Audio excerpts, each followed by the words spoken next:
Hello, listeners, and welcome to Retrospective Replay, Episode 11, a serialized podcast taking an in-depth look into video games. This is Resident Evil 4.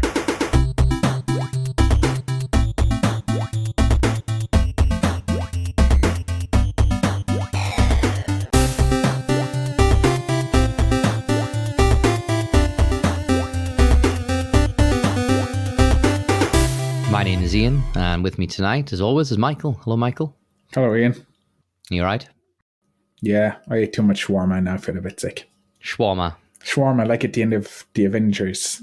Avengers Assemble, they go for shawarma. I'd never heard of shawarma before that movie. I wasn't sure what shawarma was. When's the first time I heard of shawarma? There is a Israeli music act called Infected Mushroom, and they have an album called, I'm going to have to look this up, something about shawarma. Really? Mushroom. I'm sure they do. Well, I'm not making this up. The Legend of the Black Shawarma. Okay. That's what it's called. I can't remember what the track listing. I'm going to have to look it up now. When's the first time you had shawarma? I've never had a shawarma. You've never had shawarma? It's like cut meat. Like, you know, kind of like kebab. Yeah. Yeah. Don't think I've ever had it. I had it for the first time during lockdown because it was like, oh, well, I'll get something delivered. And that was one of the places that was open. I'd never had it. Yeah, really nice. Kind of Middle Eastern, Lebanese. Yeah. That kind of part of the world. Oh, it's quite nice. Good. I'll have to try it sometime. Right. Okay. So, you know, if tonight is the first night you join us for the finale, again. This is a podcast about shawarma. This podcast about shawarma. Welcome to Retrospective Shawarma, where we eat shawarma and decide if they're good or not. This is season 4. The black shawarma. Hummus and shawarma. Hummus is good as well. I mean, I like hummus. Hummus. That's another thing that I got before from the place where I got the shawarma from. And again, proper hummus or hummus you make yourself is or that's handmade is amazing. Oh, it's another level. Yeah, I was blown away by it. Hummus Beiruti. Obviously, Beirut is the capital of Lebanon, so that's, I think, obviously that's where it came from. That was really good. It was a bit more spicy, and that was nice. Yeah. Anyway, sorry. This isn't a podcast about shawarma or food.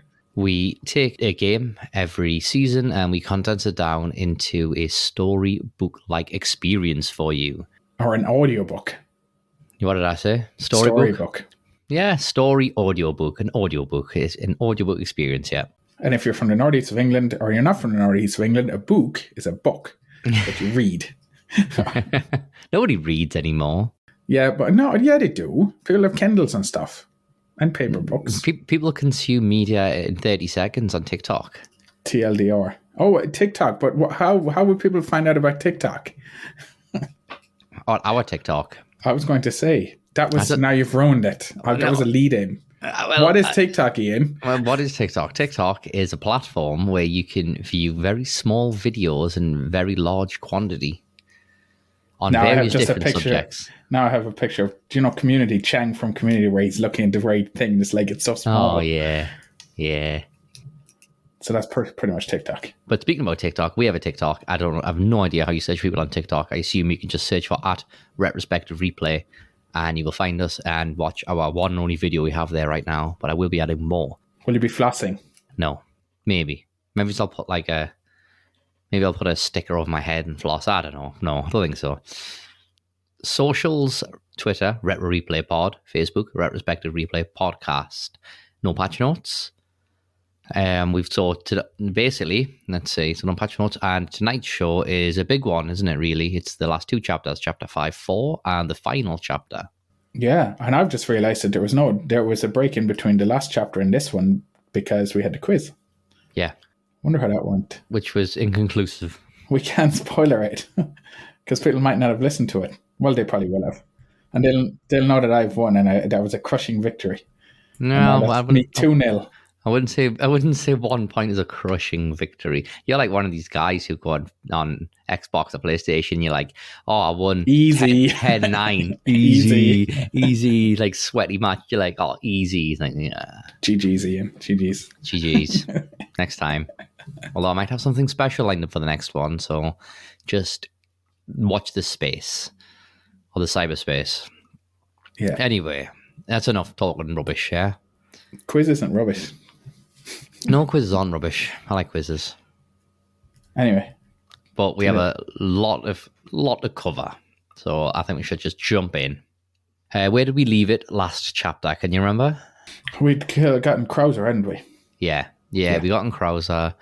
He armed the bombs. We defeated Krauser, collected the crest, put them in the door, and stepped through the door. Sound about right? Yeah. And when we re-emerge on the other side of the door, we are now at the soldier Gennado camp. And it's a very short path where Sadler rings. And he says, "It seems you killed Krauser too, and how should I return my appreciation?" Leon's confused, asks what he's talking about, thinking that Krauser is with Sadler. Sadler is then a little bit confused himself and replies, "What are you talking about?" I mean, it's a comedy act, isn't it? What are you talking about? No, what are you talking about? Yeah, these guys should get together and do stand-up.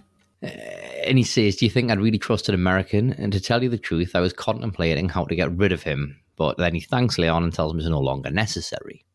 Leon states that he's using him from the start. And Sadler replies that he must hand it to him, that he's demonstrated a bit of promise by killing Krauser, and that when he's assimilated by the last Plagas, he will serve as his god. Leon says that's an offer I'm going to have to decline, while Sadler tells him, enjoy your smart mouthing while you can, and then he hangs up. So we push up the path, and then a cutscene triggers. As we approach the base, there's an army of Gennados waiting for Leon.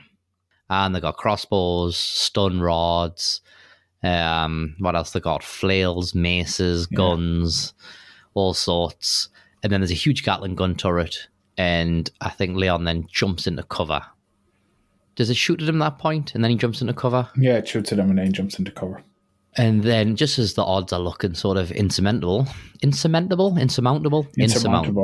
then the hero comes. Yeah, the hero. The hero comes, we hear a helicopter, and the hero in the helicopter comes along. Leon shouts, "Hey, it's a bad time." And the pilot of the helicopter says, "Sorry, bad traffic, I'll cover you." And then the helicopter just starts a rampage, doesn't it? Like, it's a bit strange, though. It's like they don't notice the helicopter. It's literally hovering 50 feet off the ground. Yeah, and these guys are getting up onto guns and standing on platforms, and they just don't take... Yeah, it's weird. And it starts to nudge a tower over, but they don't notice the helicopter's there until the tower actually starts to creak and fall. And I'm thinking... They're Gernados. They're kind of mindless, maybe, though. I don't know. I guess they are, but I've been under a helicopter before as it's been landing, not far away, and they are pretty loud. Yeah, I suppose. Plus, the wind would blow you away. You get so close to them. Oh, yeah, totally. The tower falls over, kills some Gennados, then it catches fire, which causes the watchtower to catch fire as well, and it blows up. Leon says, "Now that's what I call backup."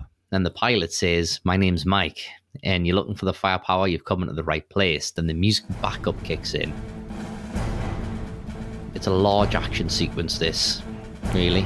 Yeah. We need to get attacked by Gennado with like double Gatling guns, and you can just wait around, can't you? And Mike will fly around and shoot stuff with his rockets. Yeah, Mike's there just cleaning up. He's like, "Get out of the way," and he's like, "Oh, got them all, and take cover." He says a couple of different things. Yeah, and you can't just hide. Wait a long time. I mean, you'd be waiting a good minute or two at a time, but he will's just mop everything up for you, no problem. Yeah, if you want a job done, you need a mic. Like a microphone. Yeah. No, you do need a mic. So you push through the camp at that point. You'll be taking out a lot of Gennados. But essentially, you want to jump down, don't you, and get to a gate with a large padlock and a chain on it. You shoot that off, move through, which takes us under some buildings and through some man-made tunnels, where we climb a ladder into a tower. Once you're into the tower, you open the door and step through, and then there's a big chain gun guy appears on the other side of the ravine.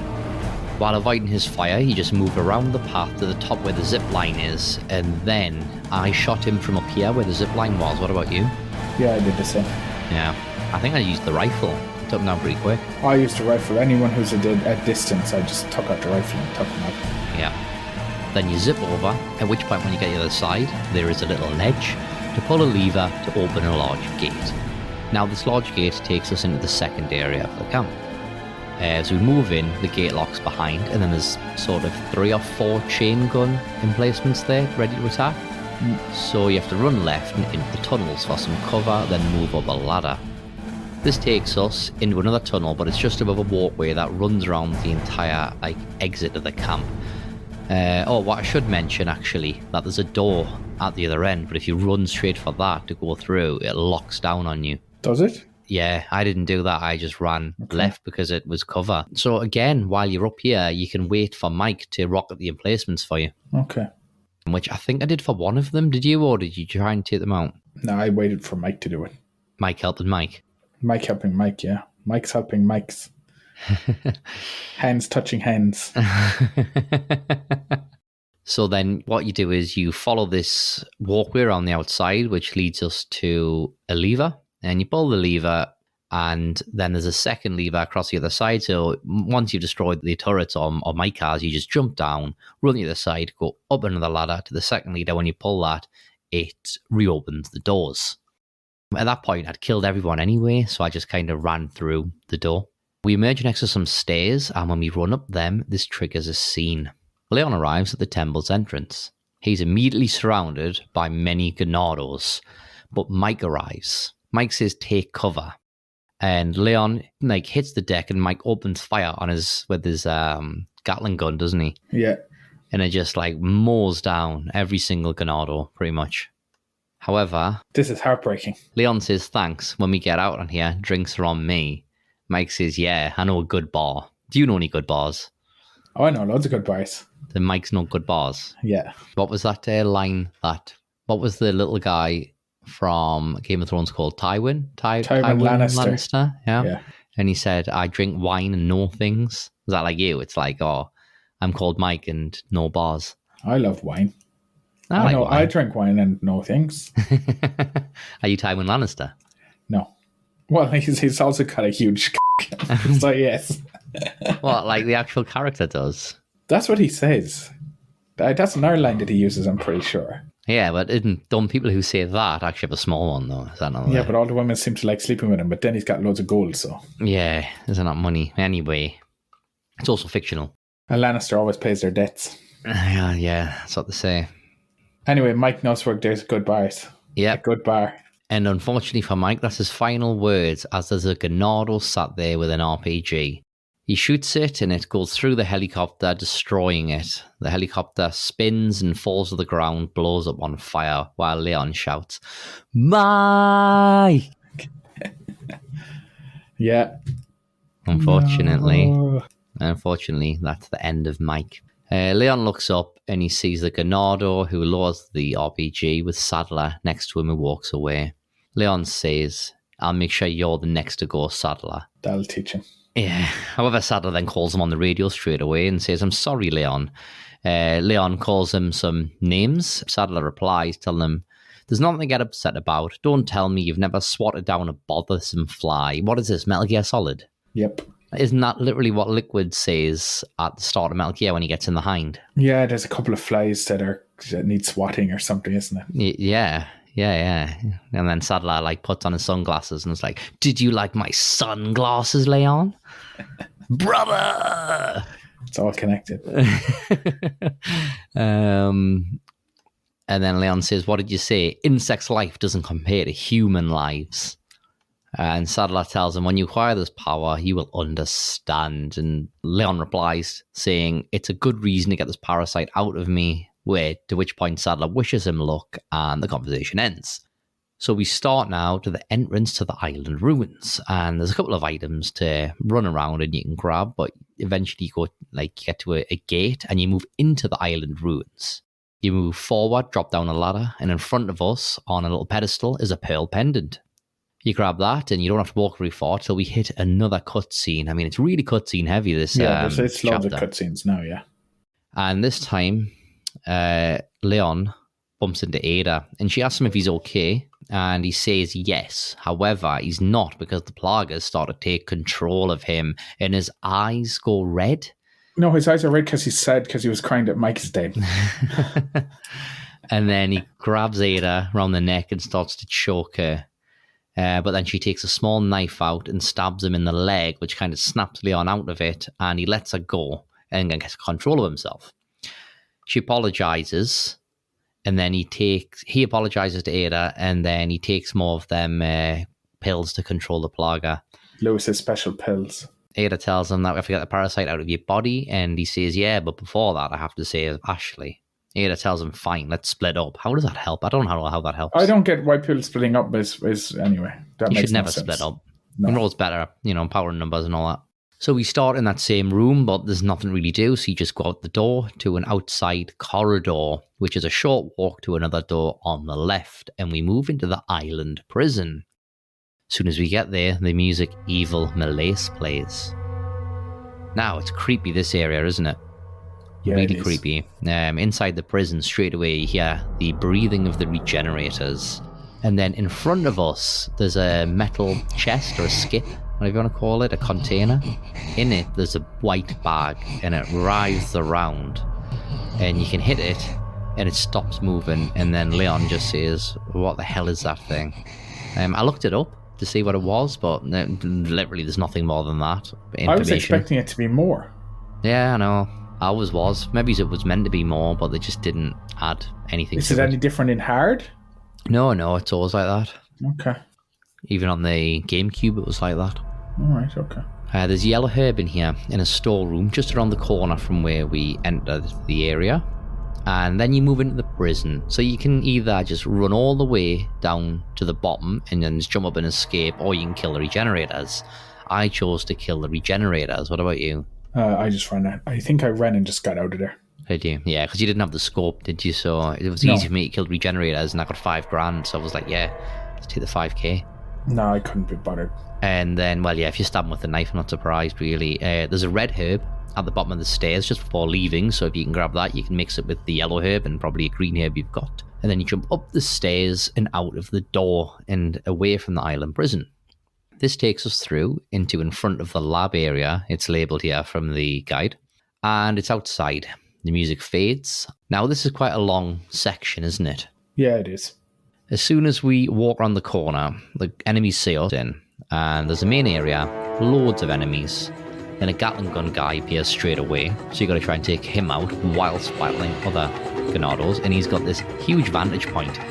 But he did get himself a bit stuck for me, and you know how he shoots you and then fires in an arc. He only shot at me for about, 20% of the arc, and the rest of the time was just shooting the wall. So that was, it was lucky on my part there. So what you need to do now is make your way to a ladder in front of us, which then takes us up into a small control room. You'll find some items there, another yellow herb, which is good. But then there's a button, and you press it, which I'm not exactly sure what this does. It locks the doors and frees the card up that you need, isn't it? Yeah. From one console, so you can put it to another one. But when your console is freed, a Gennado grabs the card and runs away with it. So you kind of know what he looks like, so you could try and track him down and kill that one Gennado, but it's easier just to start to go through them all, to be honest, and find it. Yeah. There's no point in it. Yeah. I mean, you might as well just kill them anyway. Yeah. Also, sometimes these Gennados seem brainless, and other times they seem really clever.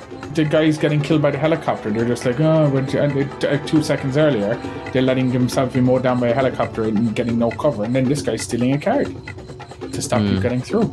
Yeah, that is it. Yeah, it's a bit inconsistent there, isn't it, in terms of enemy intelligence? I mean, you could say that these Gennados are more intelligent than the Gennados earlier on, but they're not.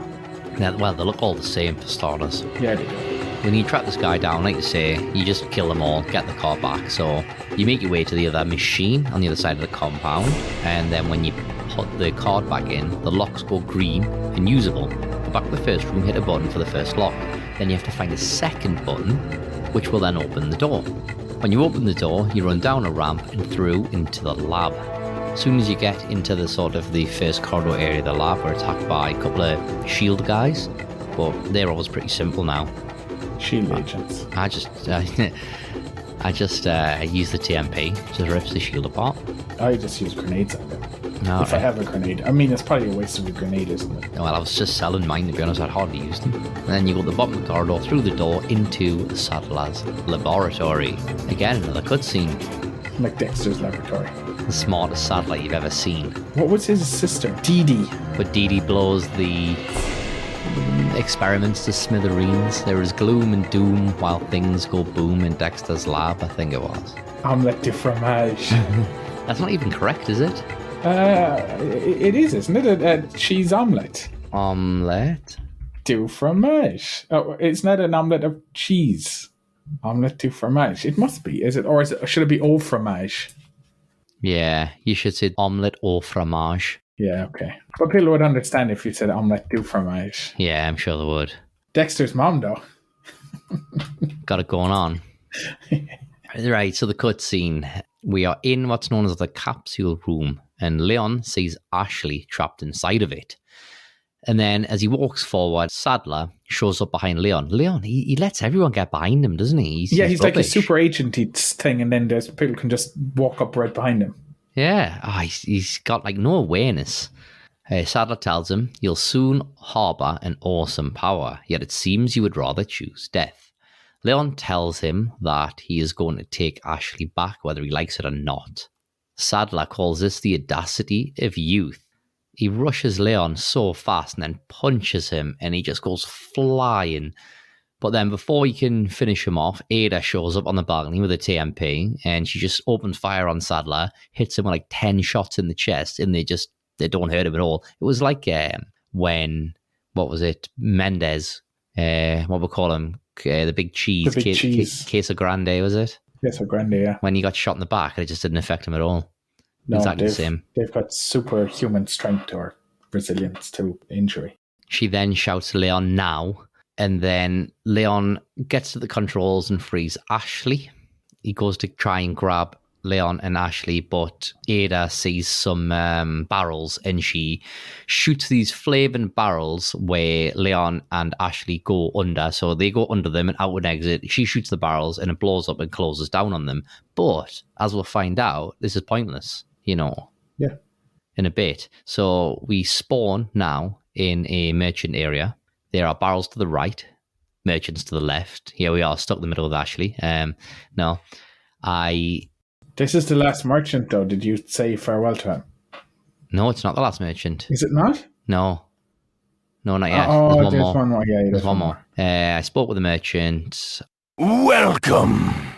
I sold some magnum ammo and grenades, plus some expensive treasures. I'll buy it at a high price. I then tuned up my TMP to the max with the exclusive tune. Not only will you need cash, but you'll need guts to buy that weapon. Which gives it like 1.4 damage or something, and nice. 250 rounds, so it becomes an absolute beast. Did you do anything with them? No, I don't think I did. I think you've had more money than me. Well, I was selling grenades and all sorts of stuff. Yeah, you were selling all stuff, and you were killing of those regenerators. Yeah, regenerators. I must have killed 10 regenerators, which is like 50 grand. Yeah, okay. Oh, and then I got the crown as well, didn't I? And that was another 50 grand, so there's 100k right there. In this area, though, is Luis's last memo. Luis Memo 5. Luis. Yeah, poor Luis.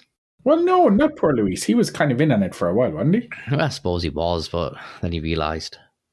This reads, from the initial stages of the research, we have been searching for a safe and practical removal procedure of the plaga.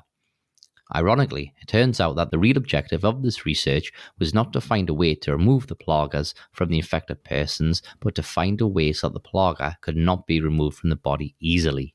In the end, we were able to find out that the plaga could be removed only by exposing them to a special radiation. The only drawback with this method is that it is a very painful procedure. Since the plaga attaches itself to the nerves, there's a possibility that it may impair the consciousness of the host. Another fact must be mentioned that once the plaga grows into an adult, the removal procedure could kill the host. But perhaps death isn't so bad when you think about the alternative. We can then move through a door, which takes us back inside to the lab corridor. Straight away, there's two bad brothers, and my new, fully upgraded TMP wrecked them, cut them down like ragdolls. Like a golden axe. And then through the next set of doors is another cutscene. Leon and Ashley reach Sarah's lab, where the plaga's removal equipment is located. Ashley asks, this hunk of junk? I don't know about this, Leon. And Leon just tells her there's only one way to find out, and you operate. He jumps in the chair, and she asks if he's sure he wants to do this, which he agrees. She says, all right, here goes nothing, then operates the machine. you can see the machine with the plagas in his body, doesn't it? And it's just got these two lasers that like shoot around the body, like trying to like slice it up, and it just dissolves, doesn't it? Yeah. But it looks like he's in a lot of pain while it's happening. Once it's done, Ashley asks him how he's feeling, and he replies like $1 million. She says, I thought you were going to die, but I guess I'm up next. So she jumps in the chair while Leon now operates it, but she gets the same results and the plaga dies. Leon asks if she's okay, and she responds by hugging him. And he says, I don't know about you, but I think it's time we go home. Ashley nods, and we hit end of chapter. Getting rid of the plagas was very straightforward. It was. After all that, it's just, a bit of radiation. Yeah. They both got cancer now, though. Yeah. Resident Evil 6. Chemotherapy. Anyway. So, yeah, end of chapter.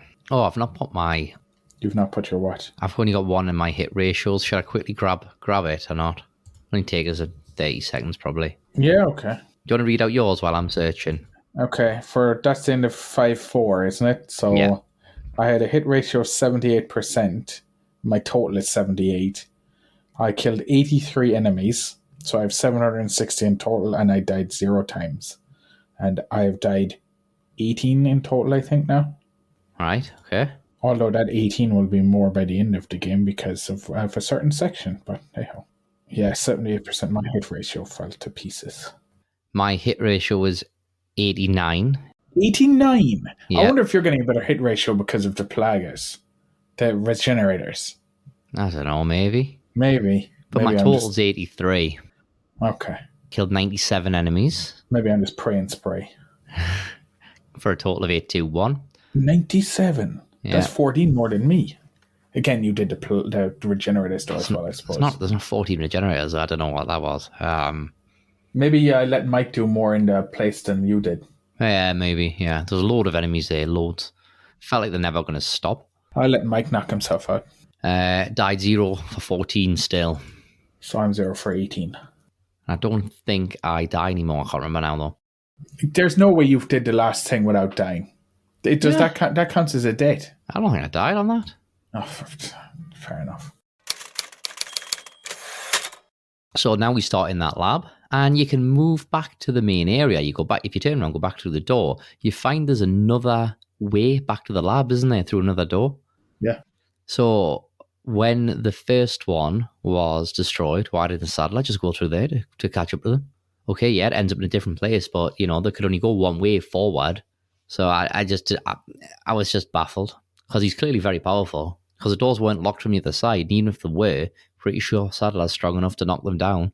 Yeah, but that's the story. That is the story.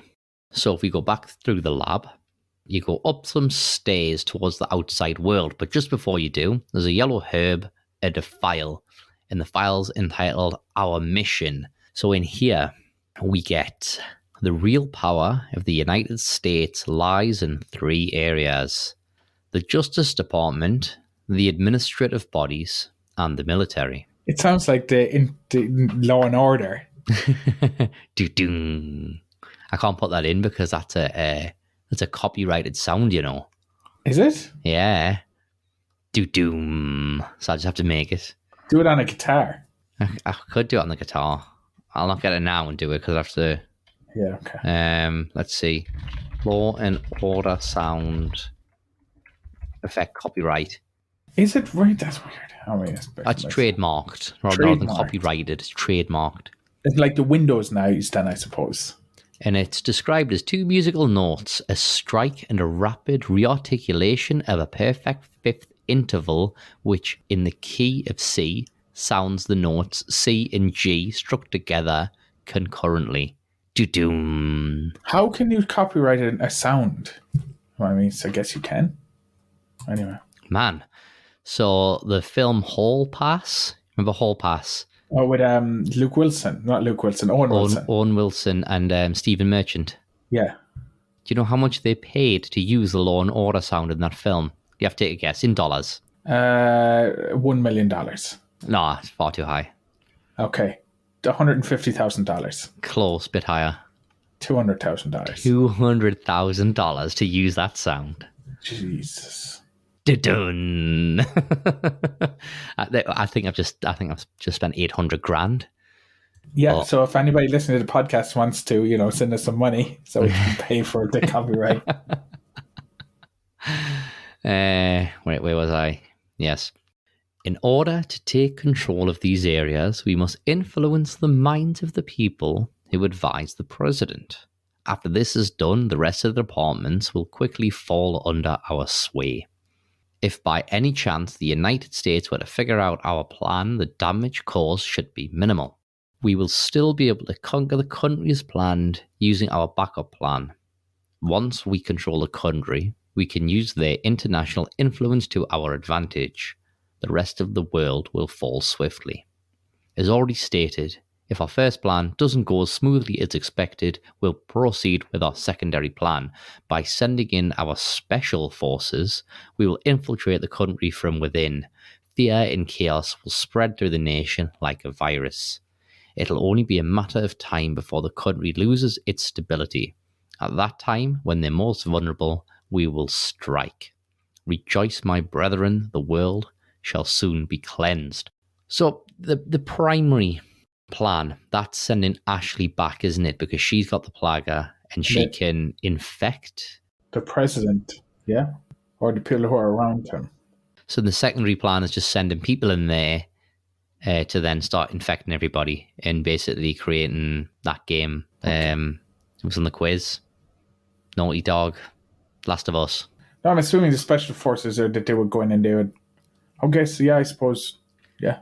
No. I guess. I just assumed maybe they'll try and take over the entire nation. Yeah. They just want to take over America, basically. And yeah. then the world. And then the world. Like Pinky in the Brain. Yeah. You know, there's some fan theories that state that Pinky's the smart one. Why? Because the lyrics are Pinky in the Brain, one's a genius, the other's insane. And the theory is that the brain's actually insane because he's always trying to take over the world. And Pinky's the genius by stopping his plans. Oh, okay. But anyway, yeah, back to the game. Once you move through that door, we end up below the construction site. And there's some boxes with some items. And now this is the last merchant. Yeah. Okay, this is the last merchant. And did you speak with this merchant? Yeah, but he didn't really have anything that I wanted. Yeah, I didn't actually speak with him. But I'd feel bad not putting in one last merchant sound effect. So what should we put in? What's the best one to put in? Come back anytime? Come back anytime, yeah, do that. Come back anytime. As you then push forward, it turns into a tiny little cutscene where Leon and Ashley reach the lift. Leon says, there's something not right, Ashley, you stay here. I call it a tiny cutscene, it's not that small. So Ashley says, okay, she waits, and Leon rides the lift up to the top of the construction platform, and he sees Ada tied up and shouts for her. Sadler then appears, and he raises his hand, attempting to control the plaga in Leon, just like before, but this time it doesn't work, because Leon has no use for his plaga. And this confused me watching the cutscene, because he pulls the knife out and he throws it. But then we still have our knife, and I was like, oh, because he throws the knife and the knife cuts the rope. But what might that not have been the knife he took off Krauser? Yes, that's exactly it. It's the knife he took off Krauser. Leon tells Sadler to use better try a new trick because that's getting old. And then at that point he throws the knife, which cuts Ada's bonds, which frees her, and she falls down. He asks if she's okay, and she replies saying she's been better. When then Sadler begins to laugh. Leon asks him what's so funny, and Sadler monologues a bit, and he says verbatim, "Oh, I think you know. The American prevailing is a cliche that only happens in your Hollywood movies. Oh, Mr. Kennedy, you entertain me. To show my appreciation, I will help you awaken from the world of cliches." And he starts to transform into a massive monster. How would you describe this monster? Do you want to give it a go? He's kind of like a spider. Well, not a spider, but he's only got 4 legs. Like a crab? Not a crab. He's very spindly. Like the what we call the mandibles, didn't we, last time? Yeah. The mandibles extend from below his cloak, don't they? And they get larger, and they turn into 4 giant legs. Whereas then his body just sort of hangs loose in the middle. Yeah. And his head then turns into like a massive eye, and becomes on another long mandible. And has it got arms as well? I can't remember if it has arms. I think it does, yeah. And it's pretty grotesque. But once it becomes a monster, Leon tells Ada to stand back, who then just disappears, and the music final battle starts to play. We then get a message on the screen: emergency, locking down elevator. Obviously, so you can't go back down, run away. And we have a boss fight, and it's the last boss fight. How did you handle this boss fight? I didn't die. Actually, should I explain the battle arena first? Yeah, go on. So the battle arena, we are on a construction platform, would you call it? Yeah. And it's split in half. So if you just imagine it's like two lines that run parallel with each other, and there's two bridges, one at each side connecting them, but these bridges open and close quite fast. Yeah. You know, if it closes and you don't run it straight away, the chances are you're going to fall off. And then at the end of each of these like platforms is a lever, one on each side. So there's two on opposite sides, and when you pull these levers, it moves a load of girders, doesn't it? All bundled, like packaged together to hit Sadler with. Yeah. So yeah, that's basically it. So how did you handle the boss? Well, you can't shoot him normally, so you have to try to get him to expose his weak points. So he has 4 eyes on his legs, so you need to shoot them so he falls down, and then you can run up and start doing his stabbing his big eye. So the same way as you do like the El Gigante and stuff, you need to knock him down so then you can run up and start stabbing him. There's a couple of ways then. So I used the girders a couple of times to try and swing those steel beams towards him and knock him over. That worked once or twice. Yeah. But timing it with the lights is hard, because if you get it wrong, you fall off. And then also he goes past some barrels, so again you can shoot the barrels. I think I did that once or twice. Yeah. And I was just trying to, I did very, very nearly die. I was pretty much at the end of my life when I then got, well, I'm not sure what I should say what happens next, but once you get close enough to, once you've got him so many times with the big stabbing, you're given help from Ada. Yeah, I'll get on that bit in a minute if you want. Yeah, I probably pretty much handle it the exact same way as you did. So, like you say, you do that, you rinse and repeat it, don't you? And yeah, like you say, you get help from Ada. I'd used up all of my health stuff though. By the time I was literally down to flashing red. Wow. Yep. It's very classic Resident Evil, this next bit, because Ada says, here, use this. And she throws us a special rocket launcher which we can pick up. So you got to make sure you got inventory space, don't you? Yeah. But you can't just, it's not just there right in front of you. You got to run for the thing if you're not in the right place. Yeah. I was on the complete wrong side to grab it. I was on the same. I was up on one of those bridges. I had to jump down and get across and get it. Yeah. In Resident Evil 1, I think you defeat the boss, the tyrant, with a rocket launcher. Resident Evil 2, I think you might use a rocket launcher, but in Resident Evil 3, you use this like laser cannon on Nemesis. So if you had your own rocket launcher, could you have just used that? You could, but I think all that would do, you'd probably just knock them down and trigger the cutscene and grab the special rocket launcher. Okay. I imagine. So you need a special one, probably. Probably. I don't know for sure. It'd be nice to find out. Might have a look. We pick up the special rocket launcher and you aim it and shoot it, and as soon as you pull the trigger, it just shows you a cutscene of the rocket flying at Sadler, and it hits him and it blows him up. The sample is then on the ground and Leon goes over to pick it up. As he crouches down on the floor, Ada points a gun to his head and says, "Sorry, Leon, hand it over." Leon asks Ada if she knows what this is, and he hands over the vial. She then runs away and jumps off the end of the platform, but then I can't figure out the logistics of this, but she jumps over the side and then the helicopter raises up and she's riding a helicopter. But if the helicopter was just under the platform, right? How could she get down and either get inside the helicopter or grab the leg of the helicopter, like the landing leg of the helicopter, right? Because she would have hit the rotors, surely. The rotors really stick out. Well, yeah, but that's logic. That's it, yeah. It was also, it's Mike in the helicopter, and he's like, I'm not dead. See you, sucker. As she comes back up, Ada says, "Don't worry, I'll take good care of it." and then tells Leon, gotta go, and if I were you, I'd get off this island too. She then pulls out a small handheld device and pushes a button, and a countdown timer starts, and it's a 3-minute timer. She tells Leon here to catch and throws him some jet ski keys and says, you better get moving, see you around. Helicopter then just flies away, and Leon looks at the key, and it's got a little teddy bear on it, and he says, very cute. So when the game restarts, there's only 2 minutes 37 seconds left. The elevator shut down, then says it's been deactivated. I don't know how that system works, but maybe it senses Sadler as a monster. Oh, maybe. Monster detection. So if you run to Sadler where you killed him, he's got 100 grand on the floor. So you take that and go to the lift and go back down. We meet Ashley. Once we meet up with her, the music, The Escape, starts to play. Ashley shouts for Leon, and he shouts back that they have to get on this island now. It's going to blow any minute. Leon grabs Ashley's wrist, and they run down a little cavern that was just next to the lift. Then we're in the corridor, and the timer's going, and now it's down to about 2 minutes 20? Yeah.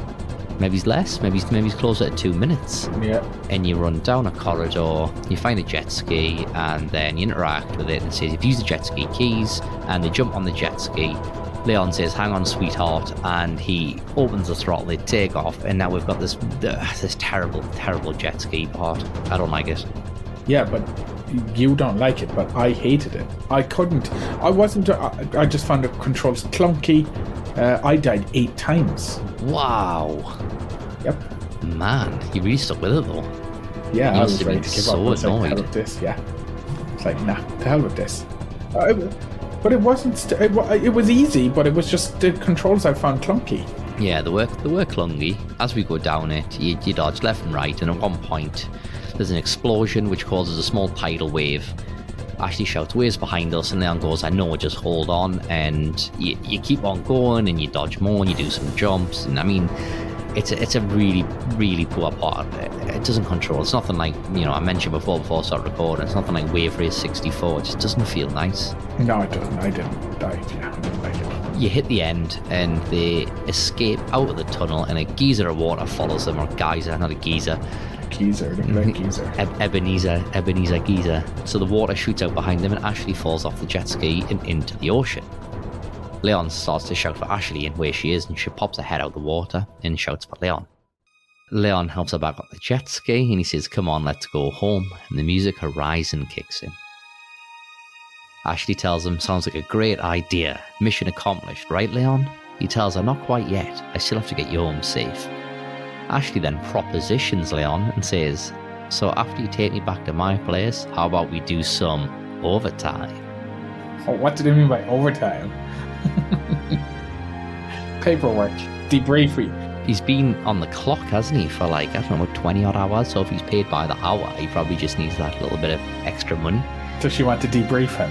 Yeah, probably wants a bit of debriefing. Leon declined this very kind offer, though, which is weird because it was a bank holiday and it was double time, but anyway. Yeah. Ashley says, "Somehow I knew you were going to say that, but it doesn't hurt to ask, And then she asks who that woman was. Leon wants to know why, but Ashley presses him for an answer. He tells her, "She's like a part of me I can't let go. Let's leave it at that." And the two ride off into the sunset, and the credits roll, just like Metal Gear. Yep.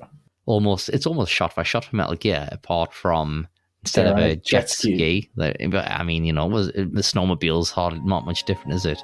That's a snow ski. Yeah. The music's Sorrow then kicks in, the credits music. And the credits roll, and we see drawings of villagers. Really nice looking hand-done drawings, aren't they?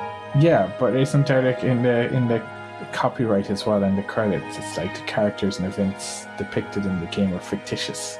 Yeah. Any similarities to actual people living or dead is purely coincidental. And it's protected under the laws of the Raccoon Police Department.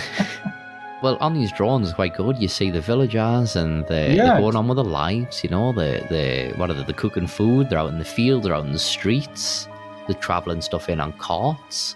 Yeah, they had a nice life before the plagues came. Yeah, and then things start to turn dark, and someone arrives and starts to talk to the people. He looks like a missionary, doesn't he, really? Yeah, it's kind of like when... Which is busiest, and I think... I'm sorry. Yeah, exactly. But then we see them, he's talking to them, and then you see them injecting them with syringes and experiments, and then you see like a man in his family home, and he looks demonic on the chair. Demonic expression, his family are looking at him concerned.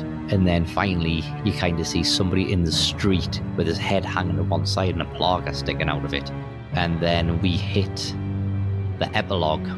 We hit an epilogue cutscene of Hunnigan. She calls Leon. And Leon says, "Hunnigan, is that you?"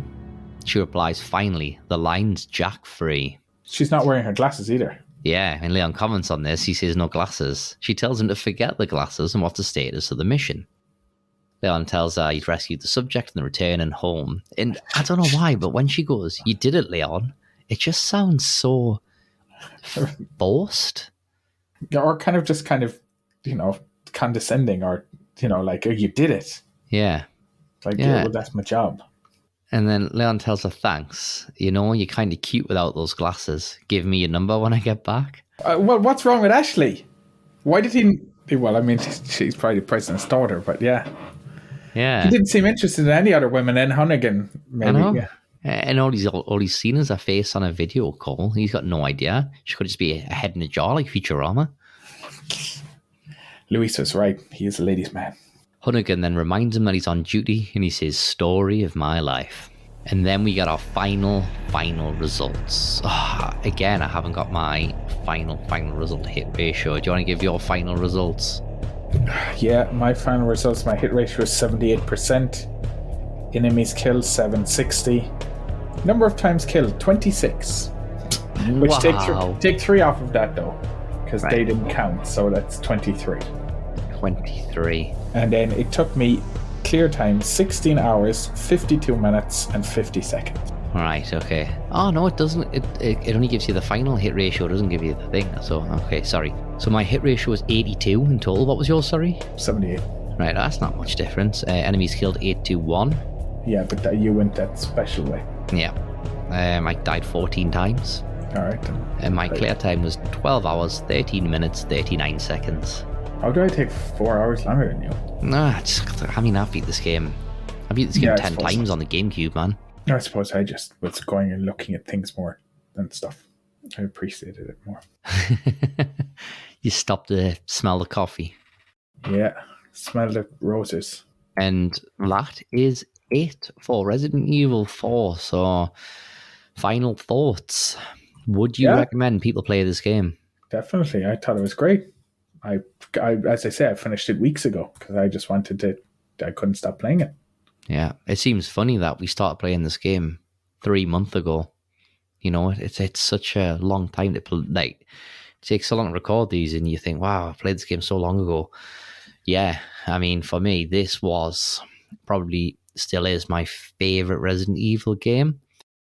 See, that kind of brings me on to my fact now. Is a linked fact / question. What is the best-selling Resident Evil of all time so far? Is it this? It's not. Okay. Oh, it's probably one of the newer ones. Is it? Is it like Is it 7? The one, the first person one, or the Village? No, Resident Evil Village is currently the 7th best selling, but that's only because it came out last year. Okay. So that's already the 7th best selling. So that'll probably be the best selling at some point. Oh, it's going to be Resident Evil 2, isn't it? Of course it'll be Resident Evil 2. It's the top one. Nope. Really? Wow. Yep. Yeah, Resident Evil 2 was massively highly acclaimed. I don't know then. The Resident Evil 2 is the 6th. So Resident Evil 2 sold 4.96 million copies. Yeah. Resident Evil 2, the remake, sold 8.9, so that's the 5th. Resident Evil 7, Biohazard, sold 10.2 million copies. That's the 4th best selling. Yeah. And then the top 3, third is Resident Evil 6. That sold 10.3 million copies. That was awful. Well, there you go. Resident Evil 4 is the 2nd best, 11.2. So Resident Evil 5. Resident Evil 5 is the best selling by actually quite a bit at the moment. About, 1.4 million more. So it's one of Capcom's best ever selling games. Wow, it just goes to show you that the actual game quality has nothing to do with sales. Craig said on the quiz he didn't like 5. I liked 5. The but problem not is, as though, much as 5 would 4. probably be the case that people would say, oh, I really liked 4, and then they'll go play 5. They'll go and buy 5. Yeah, I think so. 5 wasn't terrible. I enjoyed 5. Some bits were really good, other bits not so good, but it was still a decent game. Is it better than 4? No, not better than 4, but it is co-op. All right, okay. Split screen co-op. Split screen co-op. I would also mention as well, if you've never played 4 or you want to replay 4, try and do it on the PC. Try and get it on Steam. And get the HD remake on it or update on it. Yeah. I mean, by far, it just enhances the game. It brings it so close to a modern game, and the controls are it's still tank controls. You still can't run and shoot at the same time. But have you watched any of the Oculus, the VR, the Resident Evil 4 VR? No. It looks great because obviously you can just run around and shoot at the same time. And I see this here. It's on the thing where I saw that top 10 Resident Evil games ranked by sales. On the website is hackernoon.com. The VR port of it won Best VR Game at the Game Awards in 2021. Yeah, I'm not surprised. Not surprised. It looks fantastic. It'd probably be scary, though. Yeah, probably would be in places, wouldn't it? Especially actually, fighting the Verdugo. I think I saw a comedy short by Viva La Dirt League. You know those guys, the New Zealand guys who do things about games as a joke. Mm-hmm. I'm pretty sure they did the Oculus, a guy being terrified. They were playing, I think it was Resident Evil 4. And the guy was like, yeah, that's stupid. And then the other two guys are like, oh, they were scared of it. And then this guy was absolutely terrified. Really? Okay. Well, I was obviously joking, but yeah. Oh, fantastic. Well, yeah. So I guess there's not much more to say on this. Just apart from what happens next. So you're away a lot in May, aren't you? Yeah, but nobody will ever know this. Well, they will. Well, they will because there'll be a bit of a break. I might try and do something just solo. I was thinking of trying to get some 3 or 4 episodes out of something solo. I might try and find like a really short game and just put something out there. I don't want to just leave people without hearing anything. So I'm going to try and do something. And right now I've got no idea what that is, but just stay tuned. Keep an eye on the socials. But doesn't it not make people want to be more eager for what the next season is if there's a season break? I don't know how people think about podcasts, to be honest with you. Mm-hmm. It's not like a Netflix show. Would you like to tell people what the next season will be? Would you like to do an impression of the character? No. Would you like to go, I'm Batman? How will people know what we're talking about? Well, we should have said no, it's a riddle. We should have had a riddle. Well, we could still have a riddle. I could edit that out and have a riddle. Riddle me this. What doesn't that belt have, Batman? Patience. Patience for crooks like you. Was that off The Simpsons? No, that was Adam West. Yeah, well, was that Adam West on The Simpsons? I think it was, Oh, I don't know. Probably. Oh, God, I can't remember now. Or Family Guy, maybe. No, I think it was The Simpsons. No, I'm pretty sure it was actually Batman. Yeah, I can't find the quote. I want to say it's a Simpsons quote, but I can't find it. Oh, I think it is. Hold on. How can I do the sound on this? What don't you have in that belt? Patience for harlequin hoodlums like yourself. Oh, yeah. I knew it. I thought so. Oh, yeah, he is anti-spelling. Harlequin hoodlums like yourself. So, yeah, anyway, the next season will be Batman Arkham Asylum. Is it Arkham Asylum? What? Batman. Yeah, Arkham Asylum is the first one. Is that the first one? Yeah. And it was Arkham Island, the second one, yeah. So we wanted something. Arkham City. We didn't want to do another survival horror, and we thought that might be quite good because it's fairly linear in terms of story, and even the layout far more linear than the next 2 games. So, and it seems like a modern game, but it's not. It's like 12 years old, 13 years old or something. Yeah, but it looks great still, and it plays great because I've started it. I think it was my favorite of this series. No, probably the second one was. Yeah, probably the second one for me as well. Yeah. But yeah, if you made it this far in the episode, thank you. If you've listened all season, thank you. And if you've listened to everything since the start, massive thank you. Do people get in touch? Some people get in touch, not many. If you That want to would be get in touch, you know how to do it. Twitter, Facebook, TikTok. TikTok, or YouTube Shorts. You might see it there. Okay. Yeah. So, anything else you want to say? No, it's just been good. See you all next season. Come back anytime.